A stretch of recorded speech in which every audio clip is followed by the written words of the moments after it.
everyone, welcome back to Rolling Solo. My name is Adam Smith, and today we are going to check out, as promised here on the channel, Dungeons of Infinity. We're going to be taking a look at not only the first edition in terms of some of the gameplay, but also mixed in some of the brand new upgraded components coming from the second edition, which is landing on Kickstarter for September 7th, picked up by Sky Kingdom Games. Really excited to go over all of the updates to the original Dungeons of Infinity with you guys at a high level, and also take you through a number of different rounds of gameplay within the original edition of the game to give you an idea as to how the game flows and operates, plus highlight the new changes coming inside of the second edition, and on top of it, the new Kingdom Cost expansion. So without further ado, let's get started. Players are going to run into dungeons that are created randomly as you explore them. You're going to experience around 100 or more different events that are completely randomly generated, and every game is going to give you a different experience, so you're not going to play the same game twice. Now, it's worth mentioning you can play this game in a one-shot situation. You can play it as a campaign, whether it's a mini-campaign or a full-fledged campaign. All these are available to play cooperatively or competitively. The game system itself adjusts to whichever of these you choose. As you explore the dungeon, each hero has different ways in which they're going to draw unwanted attention, and it's up to you to really manage and control your exposure in the dungeon. Noise plays a really big element of the game as well, and combat is going to be decided by rolling a d20, but the damage is absolutely not random. There's over 400 cards inside the game, and the game has scenarios that are designed for unlimited replayability and story-based campaign scenarios with secrets and surprises hidden throughout. As I alluded to earlier, you definitely have a major campaign to move through. It comprises of 10 chapters and 30 dungeon scenarios across them. Now, having said all that, this is just information around the Dungeons of Infinity base game. We're not even talking about the Kingdom Cost expansion yet, which we'll touch on at the very tail end of this video. Now let's change gears and talk about all the components that I have set up here on the table. So first thing to mention is everything here is from the first edition of Dungeons of Infinity, except for a few items that I'm going to point out right now. It's also worth mentioning I've already set up for one of the one-shot scenarios from the first edition campaign booklet. So you're going to get an idea as to how this game plays. But first, I do want to go over these different items you're seeing in front of you because, well, everything's already set up, and there may be some of you that are unfamiliar with this game. So the very first thing I want to talk about is the most obvious, the most prevalent thing here on the game table from the beginning, and that is these game trays that house your hero board inside of them. They have colored cubes for each of the major areas, whether you're talking power, defense, or you're talking experience, health, action points. Each of them have their own color cube slotted into the positions based on a circle on the track themselves. You'll notice just above it there's an example of what the dashboards look like, as well as the trackers that were on them that were sliding up and down the rails. Those trackers from the previous edition actually ended up exposing the boards to some wear and tear over time. So this second edition upgrade not only is going to house all these cubes in a better way to prevent things from shifting around and moving, it's going to be easier now to maintain this, as moving the original sliders on the top there were very tough, plus they're also very small. These upgrades from game trays are massive. Something else to keep an eye on is the changing of the artwork itself. The artwork has gone up a notch and is even more realistic and vibrant than it was in the original first edition. So you can see in the second edition there, that artwork has really been kicked up a notch. Over here on the right-hand side, we have another hero with a completely different layout in terms of where to place the cubes. Again, following the numerical values that have a circle on them, you place the cube there to begin. So every hero is going to have a different starting setup in terms of how things are slotted inside the tray. It's also worth noting in the top right-hand corner, you'll see there's new ability cards and artwork that matches the hero boards to make it and also bump things up to that next level. The other thing I want to mention is both of the heroes I'm actually controlling in this couple rounds of play to give you an idea of the original game are actually characters from the Kingdom Cost expansion. So these two characters you're actually not going to see in the core box, just the expansion. They're going to add some unique and interesting things into the mix. Another welcome change is around the standees. Now you can actually see the heroes from a decent distance and be able to pick out who is who, as the original standees were a little bit too small. Finally, to wrap up some of the major high-level changes you're going to see from the second edition, and again, I highly recommend you check out the Kickstarter campaign page for more information around the specifics, but you're going to see these two documents inside the game box. This is a quick start guide as well as a reference guide. There's going to be edited and additional rules added in based on errata fixes compiled from the first printing. So these two booklets I have in front of me right now are literally from that first printing. There will be upgrades across those, plus there's going to be player aids added in. You're going to see things like a new round player aid, a combat player aid, and a dungeon lord player aid. All those you can have just to the side in order to follow the flow and make sure you're doing everything correctly without needing the rest of the booklets once you've read through them. You're also going to see an overall upgrade in component quality. So for example, the card stock on cards is going to be thicker than that first edition. Now that you have the gist of some of the major changes happening for the second edition and some things from the expansion, let's now focus our attention on the setup here of the Orb Quest, which is one of the one-shot scenarios that I've got here set up on the table. I'm going to show you what it looks like inside the campaign booklet in terms of the objective and the setup procedure, and then we'll go through the rest of the game components and explain why they're set up the way they are. It states for the Orb Quest that the Dungeon Lord is going to be random. Inside the core box there are 3 Dungeon Lords, so essentially you're just grabbing a card, placing it face down, and you won't know which Dungeon Lord is going to show up when it does. Tile content chart here lets you know there's a number of tile cards, and you're going to shuffle and choose one at random, which will then tell you what's going to happen as you move through the randomly procedurally generated dungeon based on that tile you've selected. You'll see which one I've got in a few seconds here. Dungeon of Infinity tiles. This is a specific special instruction as to how we're supposed to set up the tile deck. I've already gone ahead and done this. We'll touch on it in a second. The Orb and Sentinels, again, talking about how we go ahead and set those up, which again, I've already got placed out on the game board, and then how many Sentinels should actually be involved. So I'm playing with 2 characters, so I'm just gonna have 1 Sentinel. A couple special rules down below, which we'll touch on as we go, and then the goals, whether we're playing competitive or cooperative. The scenario narrative text basically states that the Orb has been stolen from the king, and we are the chosen heroes that are now supposed to venture into the dungeon in order to retrieve it. Our cooperative win condition is to retrieve the Orb, return it to the starter tile without any heroes becoming exhausted. In terms of the components that you're seeing here on screen, starting in the bottom left with the whitish tiles there, we have 4 different ones. These correspond to decks on the opposite side of the table. Essentially, these are used, typically tokens, as markers inside the dungeon to denote which things we're interacting with, which then will lead us to one of the decks. So there's 4 of them there. You'll see the cards on the opposite side and see this in action later.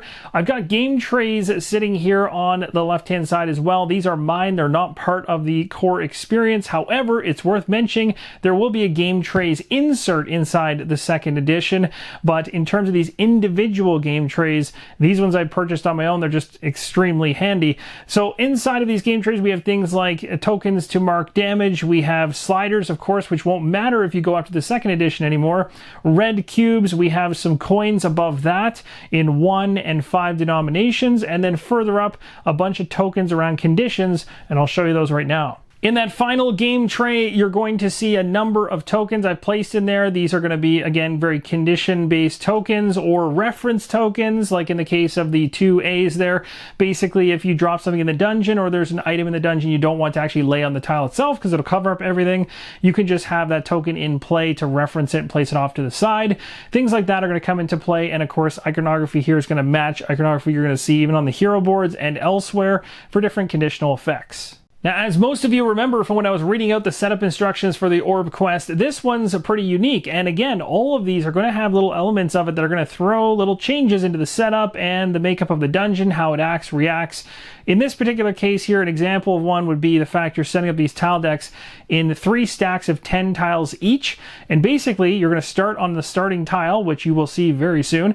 And if I move north or south, the tile I reveal or pull from to reveal is going to come from the middle stack if it's a north or south movement. Until that stack runs out, I can no longer then move in that direction anymore. So if that middle stack disappears, I can't go north or south anymore.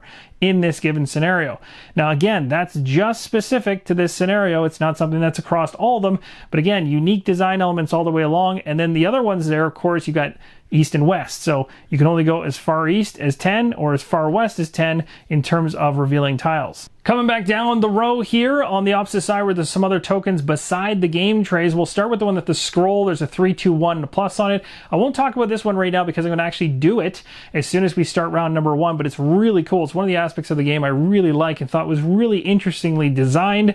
And then below it, we have some rubble tokens. So basically what you're going to see, the next couple tokens in a row there, including some that are hiding underneath what looks to be like a lava tile.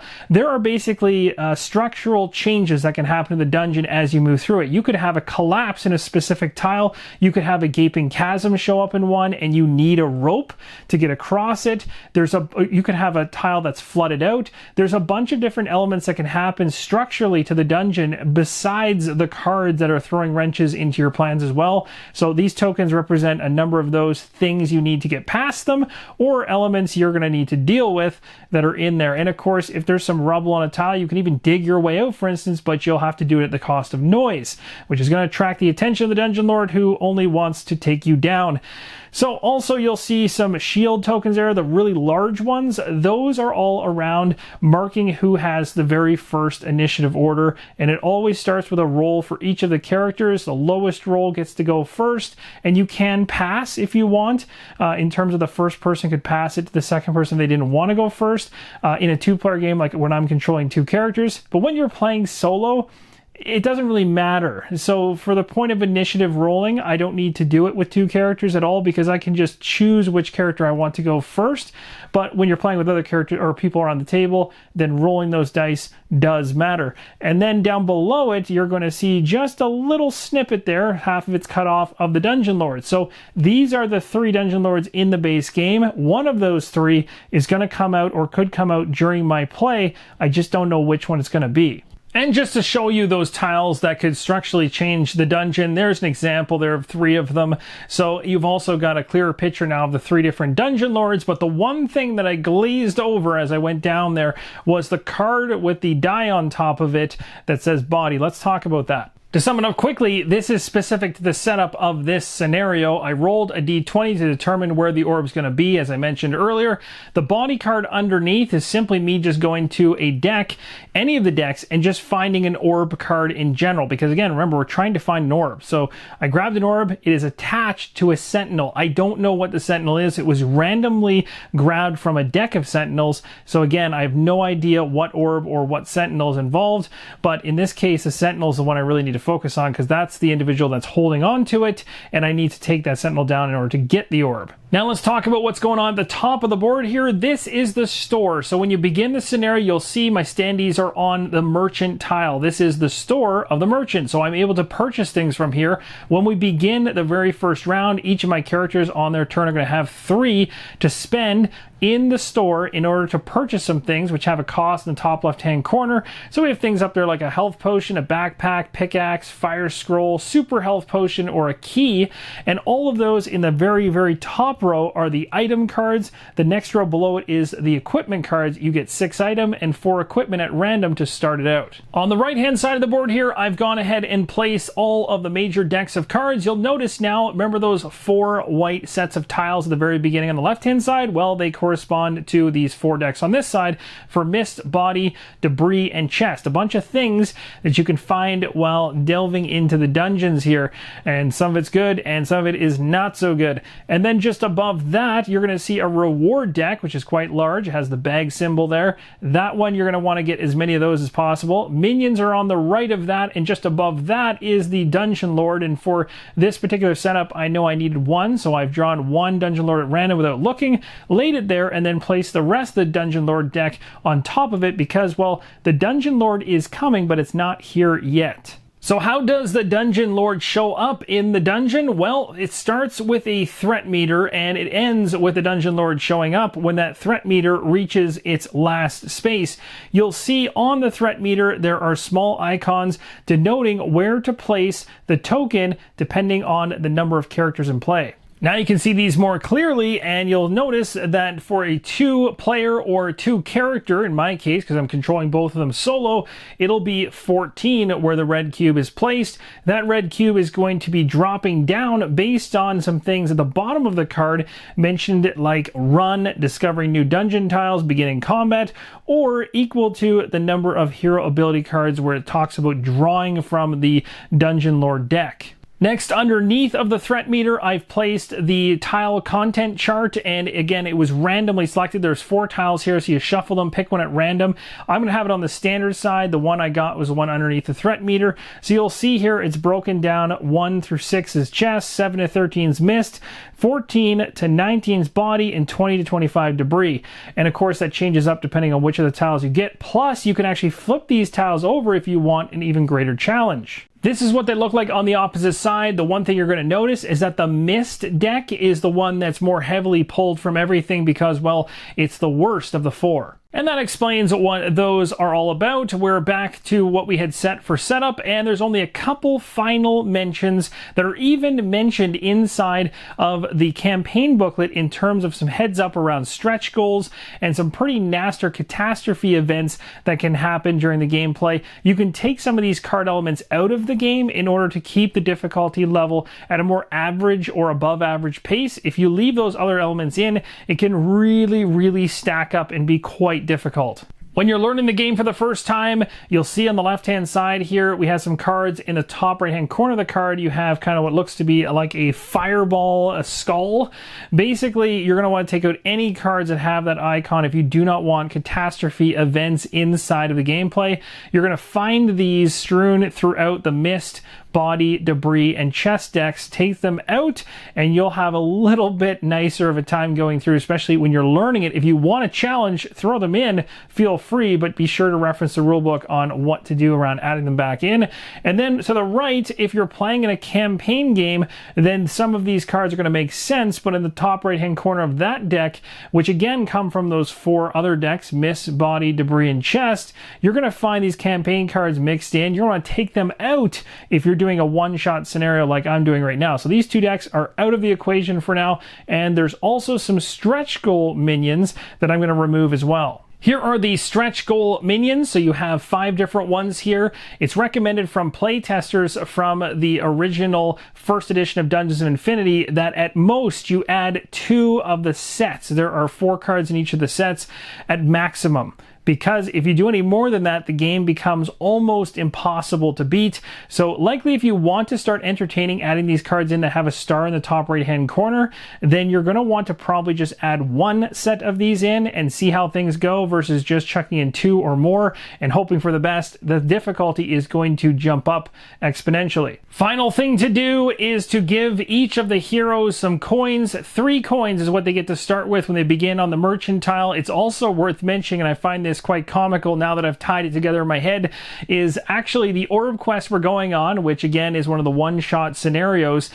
This character, being that it's coming from the expansion, is the king that had his orb stolen from him. So we actually have the king going into the dungeon with a peasant in order to try to get the orb that was stolen from him. So he's that into that orb. He really is pretty angry that that was taken from him. He's on a personal mission to get it back.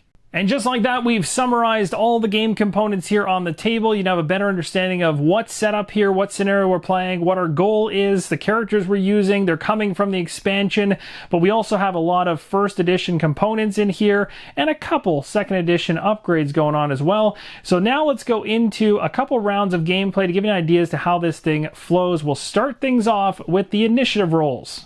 Every character involved in the game is going to get a d20 to roll for initiative, and when they do, we're looking for the lowest roll. That individual will go first, and then it will go up from there to determine the turn order. So we'll roll for the king right now, Lux, and we'll see what he gets. He ends up with a 3. That's actually a pretty low number, and I don't think it's going to get beat. Nope, a 9 here for Mira. So basically, Lux is going to go first, which would mean he would take the first player token or shield there. The one thing to mention is when when this happens, that particular player who's controlling that character has a choice to make as to whether they prefer that character goes last.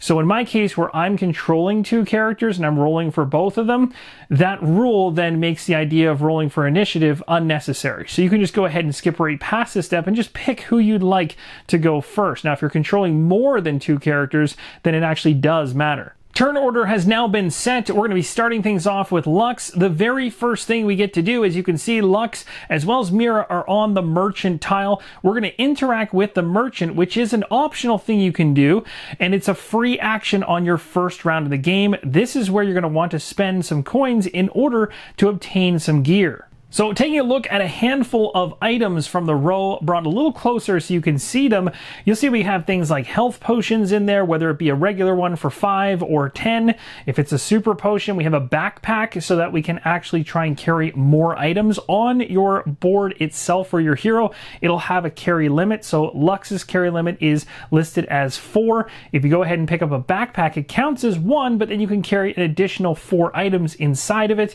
You've got a pickaxe here, which you can use in order to try and rip through rubble, for instance. If you're trying to get through it, there's a timed mechanism there at the very bottom that you'd mark with tokens. Same with the fire scroll in terms of using markers to denote as time progresses over 3 turns. There's quite a few different interesting options in this pile here. But it's not just items you have available to you, also have gear and equipment, and you're going to want to get some of this stuff because it's going to actually have immediate impacts on your stats as well. Remember, you have power, defense, and action points. So you're going to see things on the sword like a +1 for power, which is basically going to mean you're going to uptick your power level by 1 if you equipped and purchase this particular item. So if I grab the sword, my power will go from a 3 to a 4 for Lux, which is obviously going to help him out when he starts doing some attacks. The axe is there as well. We have an ice shield that looks really good, a -2, which is fantastic. That -2 is going to actually affect the attack of the enemy coming at us, so that's handy. Plus,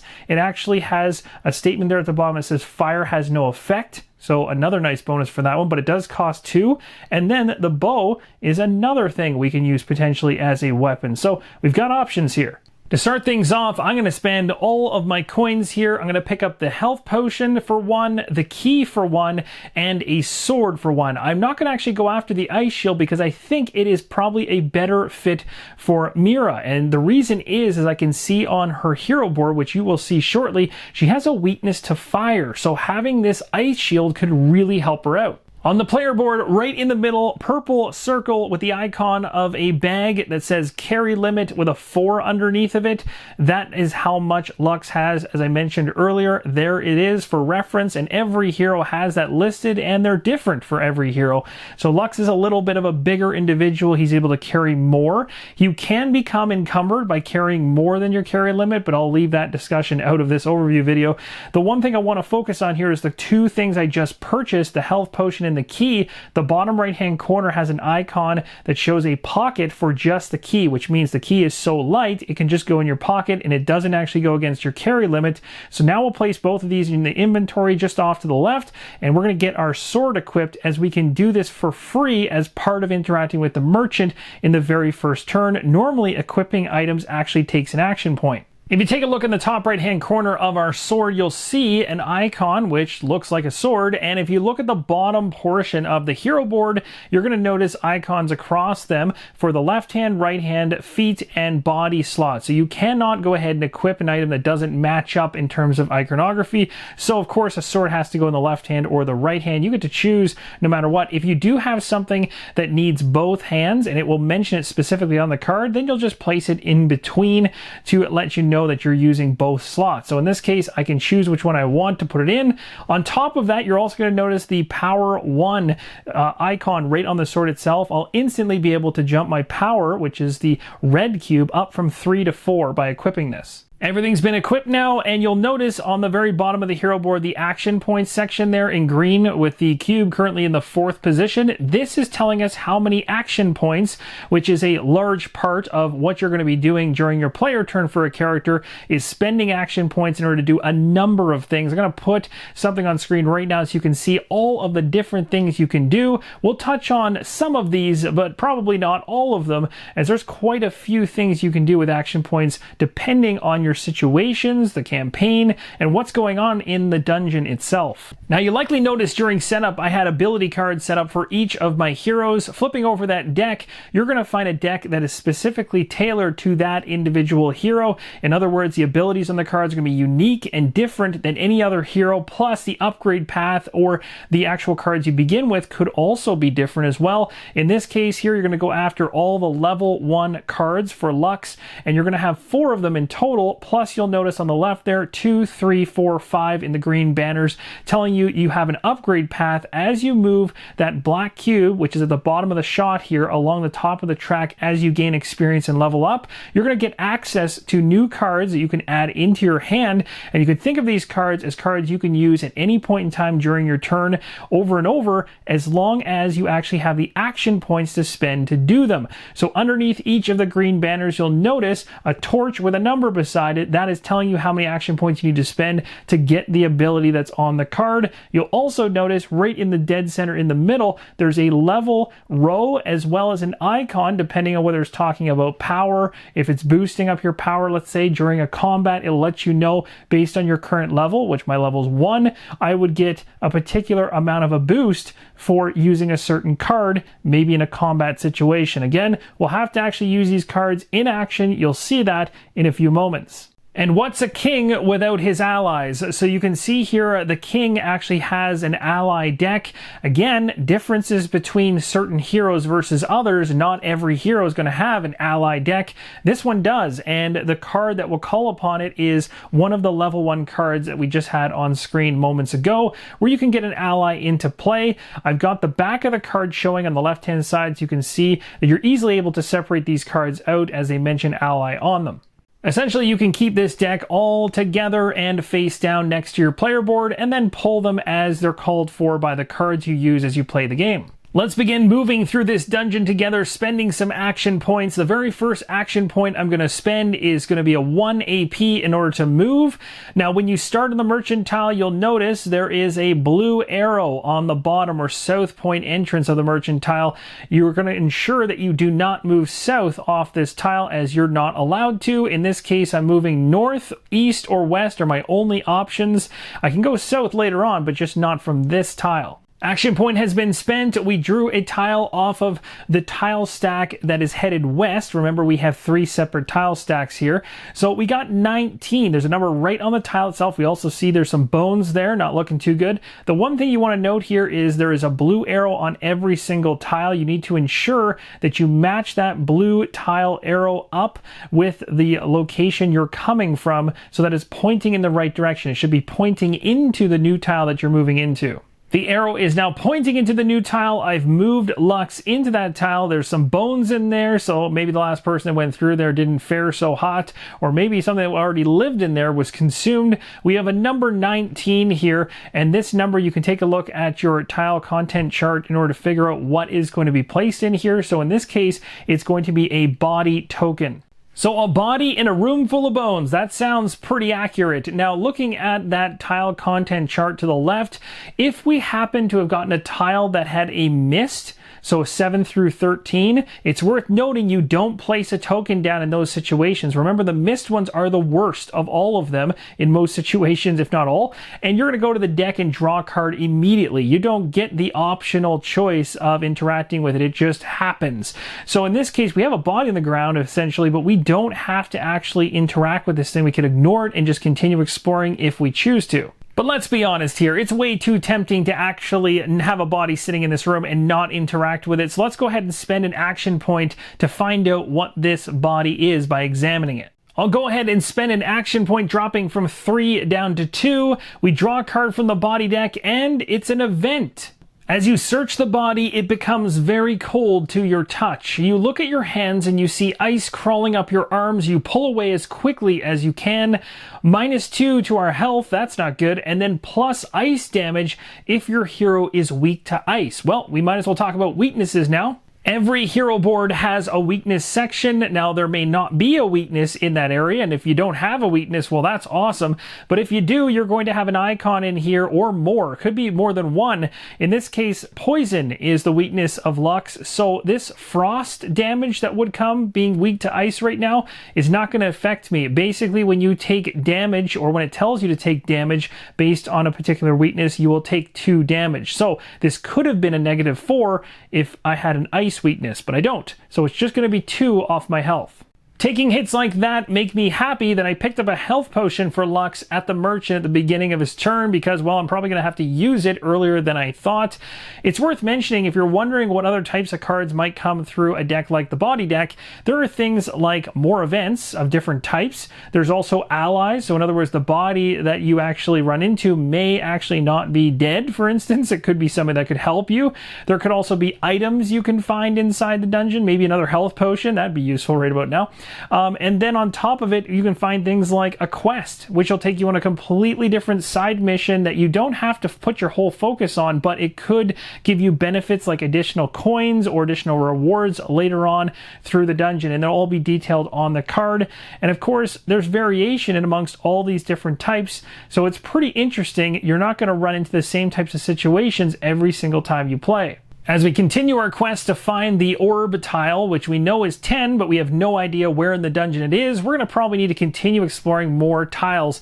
So let's keep doing this as quickly as possible, because remember, at the end of our player turn here for Lux, we're going to have to go to the threat meter and adjust it based on what we did. So the more tiles we can actually reveal in this scenario, the better early on. Another action point spent bring us down to 1. We have revealed tile 3, which appears to be a bridge.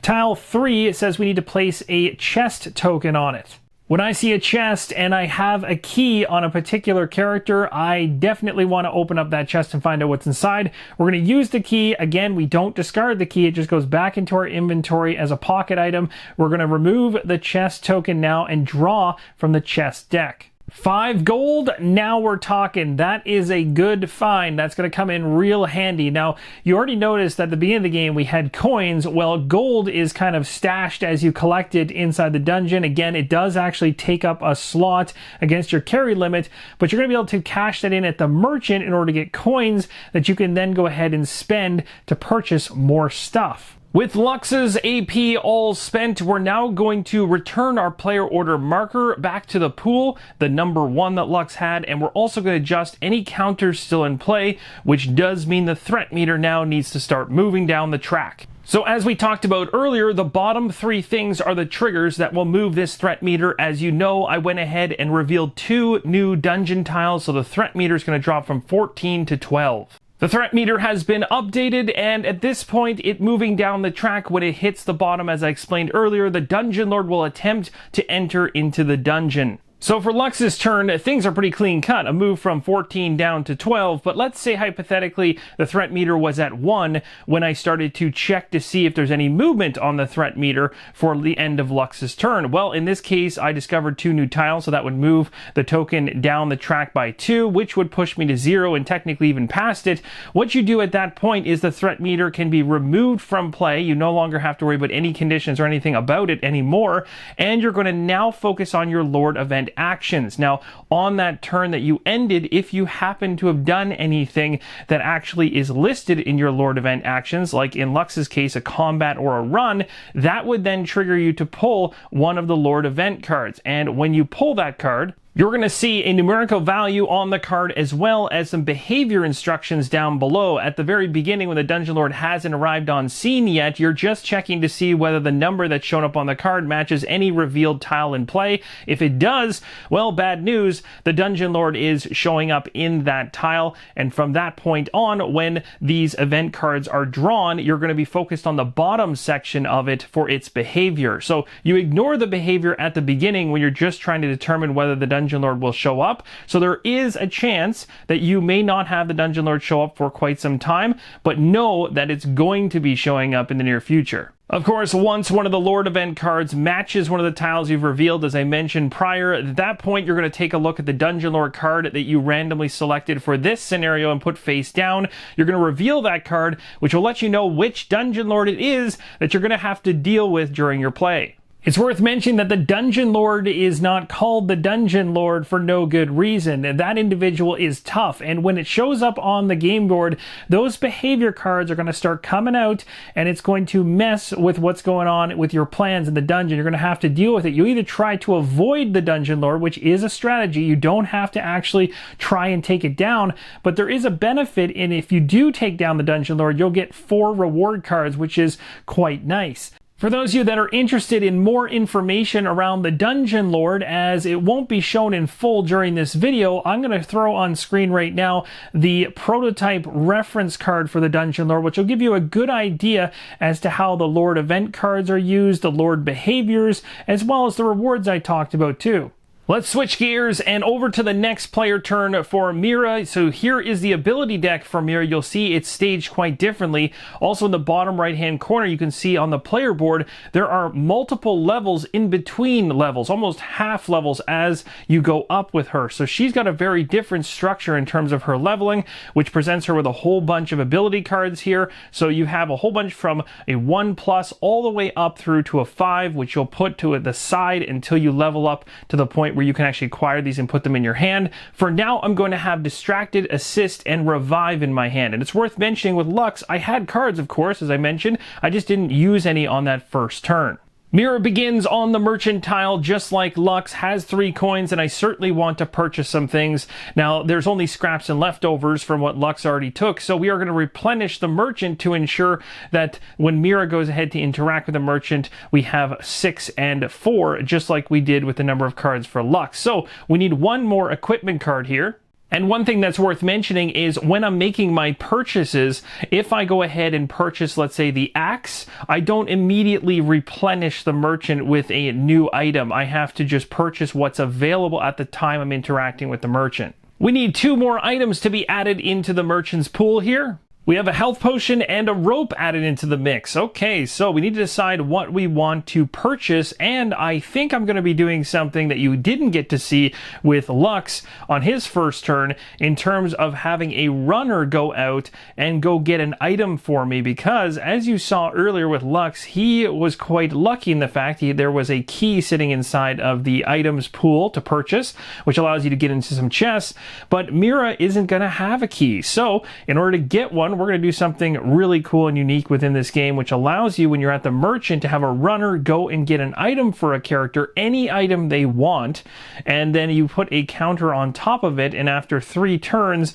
the runner returns to the merchant tile with that item, and at that point, you can go ahead and try and pick it up. I've gone into the item deck, specifically grabbed the key. We're going to place a token on it right now, and at the end of every round, that counter is going to tick down. This is the token. It will sit with the 3 pointing up. It's going to turn to 2, then 1, and then the X. It will be removed and available at the merchant. With the runner out the door, going to get the key for the merchant. In the meantime, I'm going to spend 3 coins for Mira. She's going to purchase a backpack, a health potion, and a rope, and she's not going to grab any equipment whatsoever.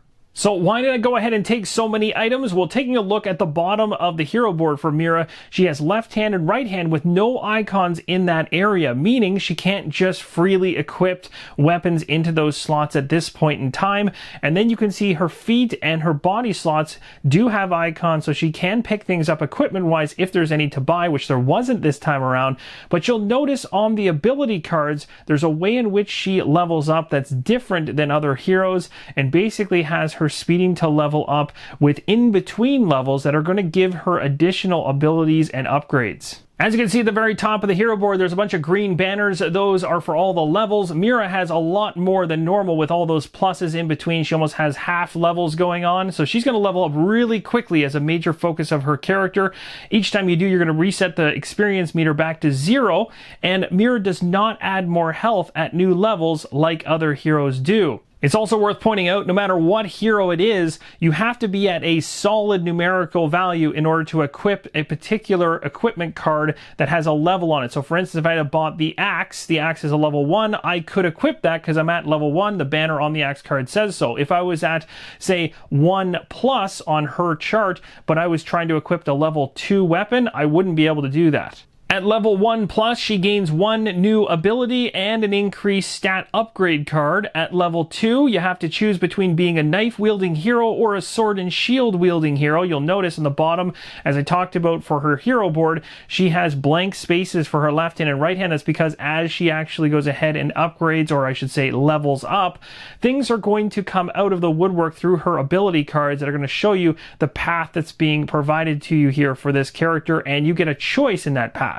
It's worth noting, once you make a decision on whether you want to be a knife-wielding hero or a sword and shield-wielding hero, you'll discard the card you're not using, and of course you're not going to be able to change this, and you can't gain abilities from the discarded path. So you got to pick one path and stick with it all the way through. So you can see visually exactly when this happens. As I mentioned, at level 2 it does. You have 2 cards to choose from, and this is when the text on the ability card itself will let you know which way you're going here. You'll pick one of these, discard the other, and continue down that path the rest of the time you're leveling. Now remember when earlier I was doing the rolls for initiative and I told you when controlling 2 characters it doesn't really make sense to do the rolling? Well, in this case with Mira it actually does. So I will be rolling as I go forward because her ability card here states, the one she has right from the beginning of the game, says if there are no enemies focused on Mira, play this card before players roll for initiative, subtract 8 from your initiative roll. If Mira goes first, gain 1 XP. Every hero who takes their turn after Mira may choose 1 minion focused on them to not attack this round. So this is something, again, that you can use right out of your hand in order to pump up your experience.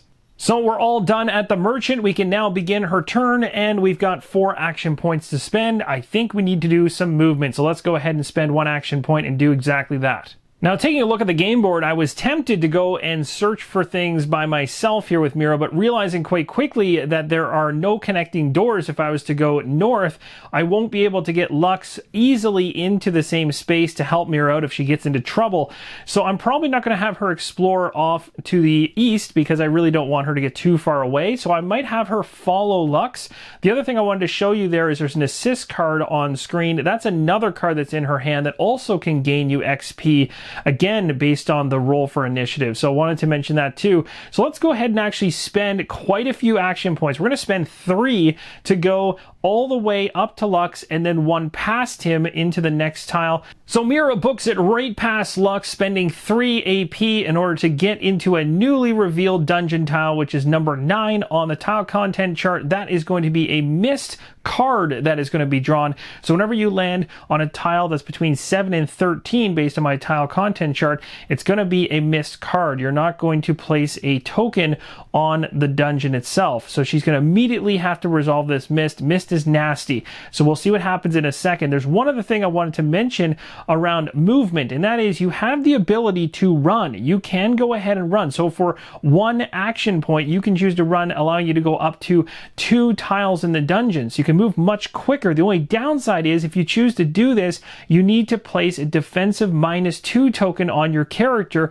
which will then tick down over time, but you have that con going for you. The benefit is you don't have to burn as many action points. And in my situation, I'm really happy that I didn't choose to just book it in there because I ran into a surprise event from this miss card that states you enter the room, you trip over something and fall. You are not at all prepared for the attack that follows. It states here, draw 2 times the number of heroes -1 minions. So in this case, it's going to be 4 -1, so 3, and the enemies get to attack first this round. Now, when a card like this is being resolved, the enemies are immediately going to be what's called focused on the character that actually stumbled, tripped, and fell based on the missed cards. So, in other words, the 3 minions that are coming out are going to go in a row from left to right, right in front of Mira. So Mira has a skeleton skirmisher, a poison spider, and a skeleton ice mage to deal with. Now, let's say hypothetically that we had even more monsters coming our way right now. There is actually 3 rows worth of enemies of 3 that you can place in front of a hero. So for instance, if we happen to have gotten 9 enemies, we'd be placing them in rows, starting with the first row in front of our hero, left to right, and then starting into the second row for 4, 5, 6, and then 7, 8, 9 above that. If there's even more enemies beyond that, they all get piled up in the very last card in the back right corner. On the left-hand side of every single row of enemies, no matter how many enemies are in the given row, you're going to place a reward card, which is why we have one on screen right now. Now, here's the bad news of this situation. Because this is a surprise event, it's going to change up the order of who gets to go first in the attack. And in this case, it normally would be the heroes, but it's going to be the enemies. So we start with the left-hand side, which is the skeleton skirmisher, and he's going to be making an attack. So now we can talk through how combat works. In a moment here, I'm going to be rolling a d20 for the skeleton skirmisher to determine whether or not a hit is going to land on Mira. But let's talk about what's going on the enemy cards first to give you a better idea as to what to look out for. So first off, top left-hand corner of the skeleton skirmisher, there is a 3. That represents its health, how much damage you need to put on it in order to take it out. And underneath of that is a black icon. That's for its hit chance. So when we do the roll, the attack against my hero, we're rolling the d20 that you can see here. The number under that black icon for this skeleton is 15. So anything on the die 1 through 15 is considered a hit. However, you do get to subtract your full allotment of action points, which is the action point value that has a circle around it, as if you were starting your turn from the very beginning. So in my case right now, it's at 4. So I would subtract 4 off the 15, bring it down to 11. Meaning that the skeleton needs to land a 1 through 11 to land a hit. Underneath that, we have a white icon. And that icon is going to be a modification to your hit chance. So as a hero, when I try to attack this skeleton skirmisher, if there's a number underneath that white icon, it's going to subtract from my hit chance. Now, Mira's is mentioned right on her player board. You'll see this in a second once we get around to doing attacks from her. Hers is 14, but we don't have to worry about that right now because right now it's just about an attack coming to us. Down the very bottom, you also have your number in the bottom left for power, and then in the bottom right, you have your defensive value. You'll also see different conditions tagged to either of those. So in this case, poison is on the power side, which means when this skeleton skirmisher attacks, it's going to also throw poison at us, which the good news is Mira is not weak to poison, so won't be taking any damage from it. And as I mentioned earlier in the video, anytime you have a condition like that being thrown into the mix and you're actually weak against it, it adds 2 damage in the end during combat. The skeleton skirmisher is up first. Let's go ahead and roll. Hopefully it's above an 11. Yes, we got a 13. So it missed its hit. We can move on to the poison spider. The spider here has a really nasty ability. Always good to read those in advance of going ahead with your combat for that particular creature. So it states here, if the attack hits, then the hero cannot subtract AP until this enemy attacks again. So in other words, I can go ahead and subtract the action points from the hit chance for this thing on the first one, so long as it doesn't land a hit. Then after that, if it does land that hit, things will change for me. I won't be able to do that anymore. So what I'm going to do here is do my subtraction of 4 from 15, so it's a 1 through 11 as well, but this one's nastier if it lands a hit, so I really hope that doesn't happen. Come on. Okay, good. It got 18, so no hit from the spider either. So far, the dice are in my favor. We're going to go to the skeleton ice mage and see if anything changes there. It's also worth mentioning this one had poison, of course, and it's mentioned right next to the power in the bottom left-hand corner, but thankfully Mira's not weak to poison anyway, so even if it had a hit, that condition wouldn't have hurt her. Next up is the skeleton ice mage, who has an ice ability added to the power on top of it. You also see a range of 3 right above the 5 there. That is going to come into play. Remember I told you earlier when you can have multiple rows of enemies? Well, there needs to be a range for enemies at the back of the formation to be able to shoot forward towards my hero. So basically having a range of 3 allows it to attack me from a long distance. It's of course an ice mage, so it's very thematic. So if this was buried back into the 3rd row, it'd be able to make an attack. So let's go ahead with the hit chance here. It is 17, which actually is higher than any of the other ones, minus the 4 for my AP, so that's 13. This is probably, well, the odds are not in my favor right now. We'll see how this goes. An 8. No, it didn't work out for me. So it is going to land some damage and the hit is successful. Let's go ahead and calculate how damage is done. When calculating damage, it's going to be the power of the attack. So in the bottom left of the Skeleton Ice Mage, it's 5 minus the defense of my character being hit, which is 3. So that's going to end up being a 2. So 2 damage is going to go through. It's worth mentioning if the calculation ever comes out that it yields a 1, 0, or -1, it still hits for 1 damage. To be completely honest, having 3 attacks come my way and only sustaining 2 damage is not that bad. This is going to give Lux a chance, as well as even Mira, she has 1 action point left technically, to throw an attack at these things and try to do some type of damage to them. The flow of all this combat is a little bit different because of the fact we got a surprise event. That is not normally the case. Usually the heroes are going to be the ones that are going to attack first during their turn, spending AP in order to choose to go ahead and do a combat with a given enemy. And then when they're done their turn at the very end, all of the rows worth of enemies are going to activate one at a time against the hero. But in this case, because of the surprise event, all of that was resolved first instead of at the end of the turn. And so now I can just go ahead and decide, do I really want to go ahead and attack these things and stay in this area? I probably will, knowing that I've set myself up to have Lux come in and help. So I'll stay put, use my last AP, and we're going to make an attack on one of them. It's worth mentioning that you can choose to retreat if you would like. It's going to cost you 2 AP to do so. You can also have a hero in a weakened state, which is when your health reaches that dark-in circle. As you can see for Mira, it's 5 on the board.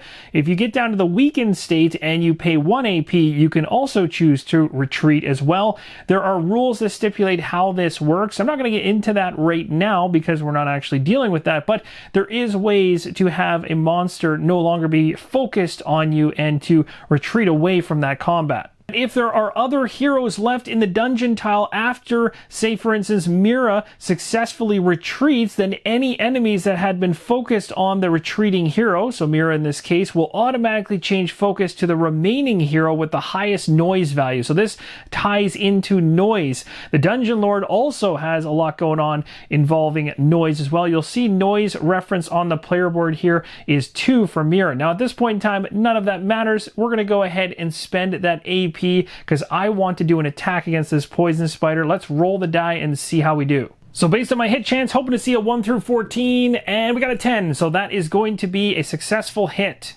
Heroes are going to get 1 experience point when they successfully attack an enemy with a regular attack like I just did, or when you sneak past enemies in a dungeon tile, which we haven't seen yet.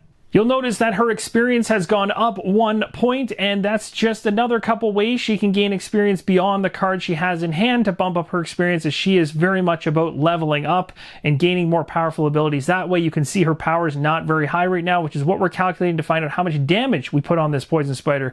It's a 1, and then we're going to subtract the defense of the poison spider, which is 2, so that's going to be a -1, and as I mentioned earlier, if you get a -1 or a 0, it still yields 1 damage. So I gotta say, not bad for an individual that's not carrying any weapons or has any armor whatsoever on her. Did a great job at putting some damage on the spider. Now the spider only has 2 health left. And as I alluded to earlier, normally at this point in time when the turn is done, the enemies would then attack, but because it was a surprise event, they did their attacks already, and we can just move on to the threat meter. So looking at the threat meter now, you can see at the very top when there says run or discover a new dungeon tile. Well, she did discover a new dungeon tile, so it's going to go down the track by 1 for that. And then underneath of it, she did begin a combat. So because she began a combat, it's going to be another 2, which is going to drop her from 12 down to 9. Threat tracker has been set. We're also going to return the player order marker back to the pool, and we're going to tick down the runner's merchant token down from 3 to 2. As you'll see way up top there where the items are to the left, that tracker is now sitting at 2. We also have replenished the action points for both of the characters, and we're ready to move into the next round where we're going to go ahead and roll for initiative, but I'm going to think about potentially using a card from Mira's hand first. Now that would have been a good idea, and you can see the cost and the actions in terms of how much it costs to use these cards is 3, but at the very beginning of each of the bodies of text here, it states if there are no enemies focused on Mira. And currently, unfortunately, she stumbled into a room with a bunch of enemies, so she's not able to use these at this moment. So we're going to have to just go ahead and we'll skip past initiative. I'm going to pick which of my 2 characters is going to go first this time. I think I actually want to start with Mira. She has 4 actions and she can potentially do damage here to the spider, as we can see, as long as she lands a hit. Plus, I'd like to get her leveling going. So maybe we'll go ahead and actually do a number of attacks to the spider, see if we can take it out and just get rid of as much from this row as possible, and then just have Lux come in, finish off the rest. So we're going to go ahead now and roll a die. I'm going to continue trying to attack the poison spider. We're going to do a normal attack, so I'll drop my AP down by 1 to 3. I need a value between 1 and 14 to make this thing hit, and no, the first attack is a miss. Well, let's go ahead and spend another AP and try again. We'll grab the die here, roll it, and we got ourselves a 9 this time, so that is going to be a successful hit. Based on the math we did before, which hasn't changed, that will put 1 damage on the spider, and we'll pay another AP to do another attack, and hopefully, fingers crossed, take it out. 2 damage on the spider. We now have 2 XP on Mira. We're going for our 3rd attack here. Let's see what we get. A 10, that's another hit. That's going to do it. We took out the poison spider. This is pretty awesome. We are now just 1 away from being able to level her up. Now, it's worth mentioning something else here. When an actual enemy is taken out of a row, like the first row, for example, here, if we happen to have had a formation of enemies behind it, let's say we had 3 behind it, the one in the middle, in the second row, would come down into the first row. So things do change in terms of the formation. Mira has 1 more AP to spend. Now, based on the defense values of both of these enemies being at least 1 higher, if not 2 higher than the spider that we just took out, we know that the chances of putting any damage on these enemies isn't going to happen based on her current loadout. But it's worth mentioning, every time you make a successful hit against an enemy, you're going to bank that XP, as you've seen. So it's still worth going ahead and attacking, even if you don't land damage, especially in Mira's case, because you're going to bump up her XP, which in this case is going to allow her to level up. The key, though, is you need to land a successful attack. So we're going to pick the Skeleton Skirmisher. We're going up against it. There's no modification to my hit chance based on the card or the white icon that's there. And I've got a 14. So 14 or lower, we're good for a hit. Let's see what we get. We got a 9. So that is going to be a successful hit, but I have only 1 power. -3 is -2. -2 doesn't net me anything for damage, but it will net me an experience point. And now we can talk about leveling up one of these characters. When you level up your hero, there's a number of things that happen. First off, the hero gains a new ability card equal to the level the hero just reached. So in the case of Mira, we have 2 different options here. We have increased stats and hero in training. I'll have to select between these 2.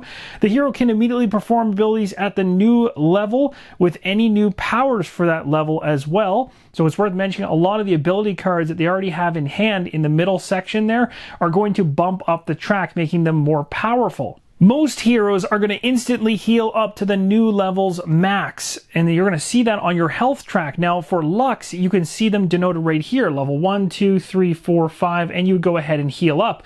But for Mira, she doesn't have those icons. She won't be healing up in this fashion. At this point, the hero can now equip and use equipment with a level requirement equal to or less than the new level that they've reached. So if you happen to have some type of equipment or something that isn't equipped on your hero yet because you weren't at that correct level, now you may be able to. Just make sure you check the banner to ensure that the level matches where you're at, and then you can equip it.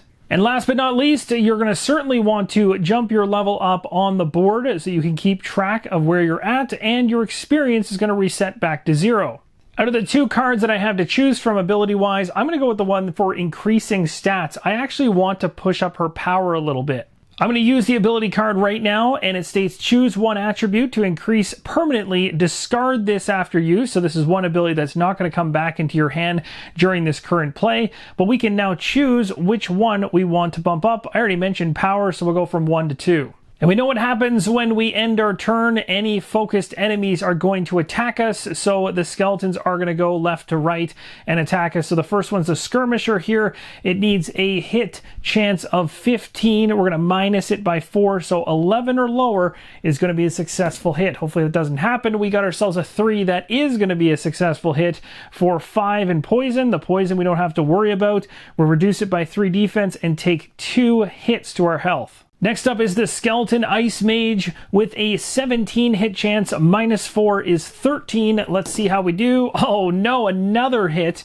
That is going to be 5 damage and again, reduction of 3, so 2 more damage coming my way. It's a good thing I have a health potion for the future. Right now, we're going to go ahead and take the player order marker, return it to the pool, and also update the threat meter. For the end of Mira's turn, there's actually going to be no movement on the threat meter whatsoever. We didn't begin a new combat, we didn't run, we didn't discover a new dungeon tile, or do anything around using ability cards that might trigger a deck for the Dungeon Lord. So the one thing I want to mention, though, is something that I just caught. The fact that I left my player order token number 2 sitting on Mira when it should have actually been 1 for this round, and I need to put the 2 on Lux. So doesn't have any gameplay impact whatsoever, but just forgot to put that back in the pool at the beginning when we were refreshing for this second round and when we rolled for initiative. So at this point, we're done Mira's turn. We're going to move over to Lux, who is player or character number 2. One correction I want to make here in terms of Mira's level up is, remember the 2+1 cards, and I said you had to pick between either one. You actually get both of them.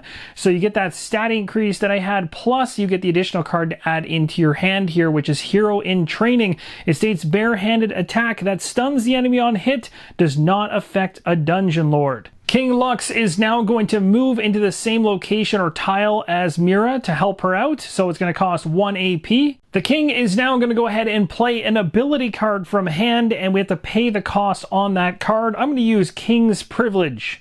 This should be a really useful card. It's going to cost 2 action points in order to use it. It states to add power based on level. So right in the middle there, we know we're currently still at level 1 for Lux. So we're going to be able to add just 1 power. But you can see if I had have leveled up quite a bit, I'd be adding quite a bit to my current power level. So this will push me up from a 4 to a 5 for the upcoming attack, as well as allowing me to choose an element for the attack. And guess what? Some of the enemies can actually be weak to these elements as well. As you can see, the Skeleton Ice Mage, being that, well, he is an ice mage, is weak to fire, and that's exactly the element I'm going to choose to use on Lux's King Privilege card, which is going to allow him to get 2 additional damage for this weakness. You can see it's attached next to the defensive value of the Ice Mage in the bottom right. I've gone ahead and spent 2 action points. I've also reassigned the Skeleton Ice Mage as its focus is now on King Lux. We're going to roll the attack die here and see if I can get my hit chance. And you can see on the enemy card there is no reduction under the white icon whatsoever, no number. So my hit chance right now is 14. So basically 1 to 14 is what I'm looking for, and I really hope I land this hit. Here we go. Yes, we got ourselves a 7. That's a solid hit on top of the weakness damage we're going to be adding. So I have a power of 4. It has a defense of 4, making it a 0, which would then equal 1 damage. And then we get 2 damage for the weakness, which is not enough to kill it, but it's super close. When you use an ability card, always reference the bottom of the card as well to see if you gain any XP for anything you do while resolving that card. So in this case, it says to gain 1 XP on hit. So we're going to jump ourselves up to 1. XP is up 1 and the action points down 1, as I want to do a regular normal attack and see if I can land a successful hit, which will be the final hit I need to take out the Ice Mage. Let's see how this pans out. There we go, we got ourselves a 5. That is a successful hit, so we'll get an additional XP and that Skeleton Ice Mage has been taken out. That was a pretty awesome turn. We were able to come in, join combat with Mira in order to help her out. We got a focused enemy on us, took it out, gained some experience points, and we're done with Lux's turn at this point. We're going to go to the threat meter in a second, but I want to show you something to help you visualize a situation where there's multiple rows of enemies and you have a hero like I did with Lux come into a room and try and help by joining in a combat with another hero. The best way to visualize this is as if you're placing your hero board on the opposite side of the rows. You can see when there's just a single row, it's quite easy. You're basically just going to be thinking about it as if you're standing there and attacking an enemy that's right in front of you. But once a hero has multiple rows, let's say they have 3 rows deep worth of enemies, and a hero comes in to help them, you have to think about it from the fact that you are attacking the back rows worth of enemies and fighting your way through the rows in reverse order. But all the rules apply still in terms of range, what you're allowed to attack, and all that kind of stuff. But it's worth mentioning nothing's going to shuffle or move in that formation if you're in a joined combat. And there's more details here on screen if you feel like reading through it. Taking a look at the threat meter right now, it sits on 9, and underneath, we didn't run, we didn't do any exploring of new dungeon tiles, we didn't begin any new combats, and we also didn't use any ability cards where it said to draw from the dungeon event deck. So because of that, nothing's going to move here on the threat meter right now, so that's good. That means the threat of the Dungeon Lord showing up has not gone up, but it is incoming in the future. We're now at the end of the round, so all the player order tokens are going to go back. We're also going to switch this thing around so that 1 is up top as the runner is beginning to get closer and closer to returning with the key to the merchant. The merchant token's been updated, and as of right now, I would normally go ahead, roll for initiative, potentially look at Mira's cards to play 1 in order to get some XP out of it, but she has a focused enemy on her, stopping her from being able to use some of her cool abilities at the moment. But we're going to go ahead and have her, I'm going to choose to have her go first, and we'll have Lux go second so that she can get the benefit of racking up some XP. All right, Mira, it's time to focus on this skirmisher and take it down. So we're going to go ahead, use 1 AP. We're going to do some dice rolling, see whether we can get a successful hit here. Looking for a 1 through a 14. We got a 13, just barely, but that is a successful hit. So taking a look at our power, which is now 2, take away 3 defense for this skeleton skirmisher is going to be a -1, which does put 1 damage on it and gives me an experience point as well. Why stop there? Let's go ahead and spend another action point as well, and we'll roll again to see if we can do another decent attack here. Yes, that's going to be another point of damage, another experience point. Mira's doing a pretty good job so far, seeing as she has no weapons in hand, she has no gear on her body whatsoever, just walking around in peasant clothing. She's not doing bad at all, and she also has this card here in hand called Hero in Training that we just picked up recently. Although it costs 2 action points to use it to get potentially 1 XP, I think I'm going to hold off on this because if I get lucky on this next roll, I'll be able to take out the skeleton and then maybe explore into the next dungeon tile. So with another action spent, let's go ahead, roll again, see what we get. 18, that is going to be a miss, and that was a little off camera, but that's okay. A miss. I'll go with my last action now to see if we can take it out. Let's see if Mira can finish the job. Yup, a 9. That is going to be enough. That will take out the skeleton skirmisher, and a reward is now going to be sitting inside this dungeon tile. Now that looks like a pretty good piece of gear that she could use. Now when you take out a row of enemies like I just did, the reward drops in the dungeon tile that you're in. You have to spend an AP in order to pick it up. So I'll obviously not have Lux pick this thing up because I think it's a good fit for Mira. So as of right now, I just placed a reference token, so the card is just off to the side. And I also want to mention that she got a total of 3 XP from all those successful hits.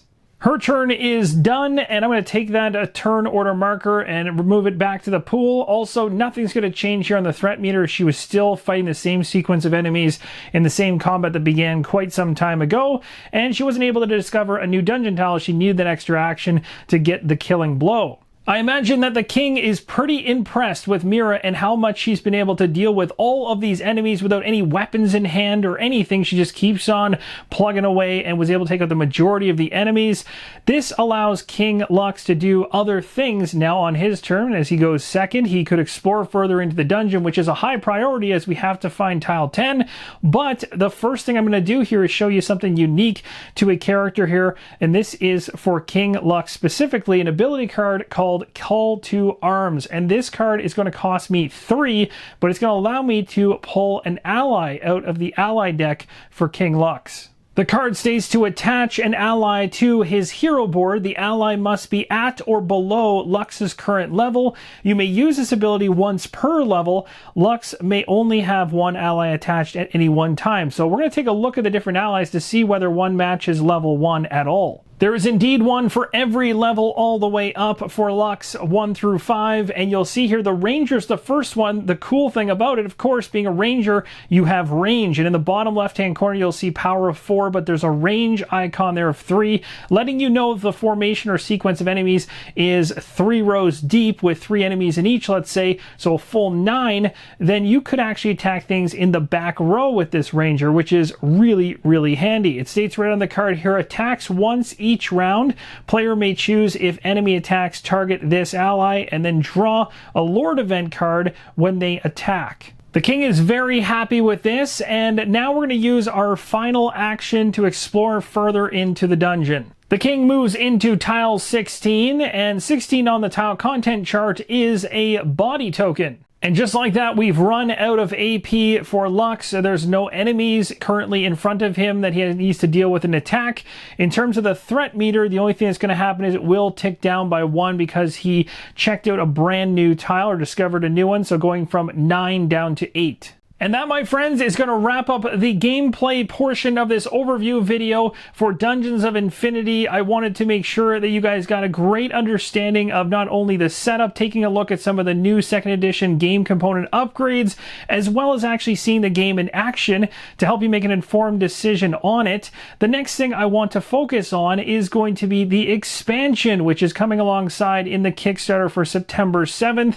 Let's go over some of those gameplay components right now. Dungeons of Infinity Kingdom Cost is the expansion which will be coming alongside of the 2nd edition for September 7th on Kickstarter, and you'll be able to get inside of that expansion box King Lux as well as Mira. We saw both of those in gameplay just moments ago, as well as one new Dungeon Lord to add into the mix, the continuation of the Lux story campaign, 3 new dungeons to explore which include the prison, the cathedral, and the tower, and all locations are going to bring new mechanics and new enemies and new ways to play Dungeons of Infinity. So now let's take a look at a couple upgrades based on some of the original characters from Dungeons of Infinity.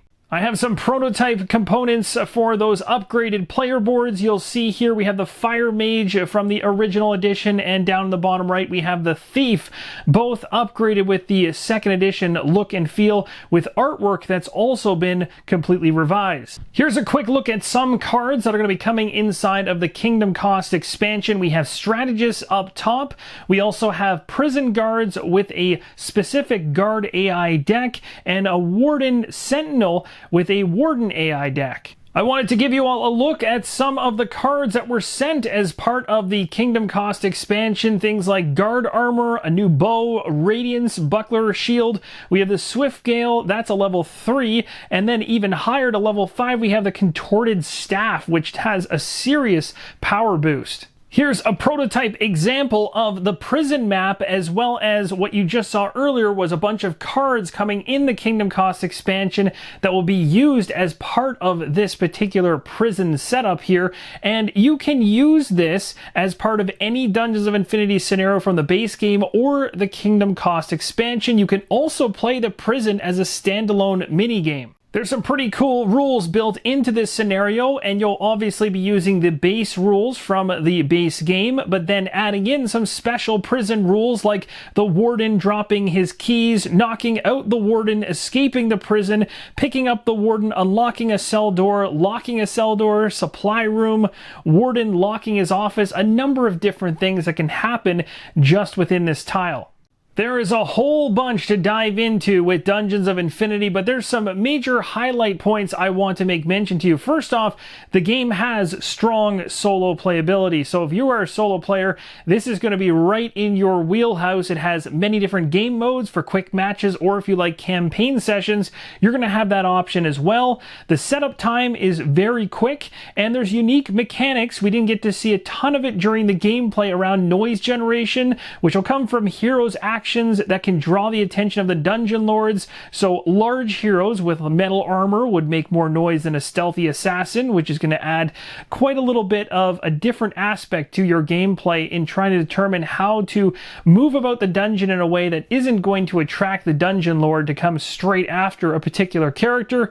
And you have the random nature of how the dungeons generate each game, making for new and unique gameplay throughout. Now, there's a number of things that I really enjoyed as I played through Dungeons of Infinity. I was a really big fan of the runner idea at the merchant and being able to literally go after a particular card that you specifically want for a session or a campaign and have the merchant runner go after that item and bring it back after a number of rounds. Now, of course, you'd have to return back to the merchant to be able to interact with it and get it and pay for it. But the idea that you could get any card that you want is really cool. There's not many games where you have that option. In most cases, the market is pretty much set, and whatever it is whatever it is. I really enjoyed how the numbers crunched down inside the game, especially around combat, and how easy I found it to resolve and how much sense it made when actually doing a roll, going for a low number to land a hit, and then doing a quick math equation in order to determine damage. It was just very straightforward. Also, I really like the fact that conditions, where in most dungeon crawlers, they can really bog the whole situation down by having poison effects and fire damage, and they'll have varying levels of damage depending on whether you have the ability to block it or not. This makes it really straightforward in that if you take damage from a weakness that you have, a condition, let's say you're weak to poison, it's just going to be 2 extra damage for that. So it makes things really clean cut across the board for conditions. The leveling up aspect of the game is also really satisfying, as you can see even when I use Mira during my gameplay, and she didn't have anything. She didn't even have a weapon, she didn't have any actual armor on, but she was still capable of being able to take down enemies and be able to level up in a quick fashion with successful unarmed hits.